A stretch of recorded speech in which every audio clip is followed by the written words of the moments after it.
તો છોટાઉદેપુરમાં બોડેલી તાલુકાની અંદર કમોસમી વરસાદ વરસ્યો છે। અહીં બોડેલી, ઢોકળિયા, અલીપુરામાં પણ વરસાદના અહેવાલ છે। ઠંડીના વાતાવરણ વચ્ચે વરસાદ વરસતા ખેડૂતો ચિંતિત છે। કપાસ, મકાઈ અને તુવેરના પાકને પણ નુકસાન થવાની શક્યતા વ્યક્ત થઈ રહી છે।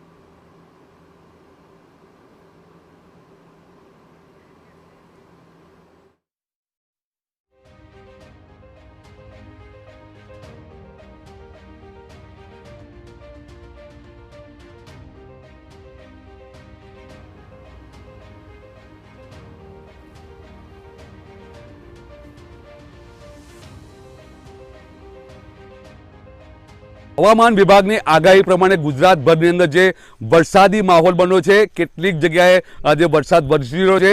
છોટાઉદેપુર જિલ્લાની અંદર પણ આજે સાંજના સમયે જે અચાનક વાતાવરણમાં પલટો આવ્યો અને જે વરસાદ વરસ્યો તેને લઈને જે કેટલાક જે જીનો બોડેલીમાં આવેલી છે, જે કપાસની ખરીદી કરે છે, આપ જોઈ શકો છો કે આ જીનની અંદર જે ઢગ મારવામાં આવ્યા છે, એ ઢગ પર જે વરસાદી જે છાંટા પડ્યા છે તેને લઈને આ જે કપાસ છે એ કપાસ પડી રહ્યો છે। આપ જોઈ શકો છો કે આ જીનની અંદર ચારો તરફ પાણી જ પાણી જોવાઈ રહ્યું છે। કપાસના જે ઢગ છે તેની અંદર જે પાણી ઘૂસી ગયો છે। આપ જોઈ શકો છો કે આ જે કપાસ છે સદંતર રીતે પલળી ગયો છે, પાણીથી તરબોળ થઈ ગયો છે।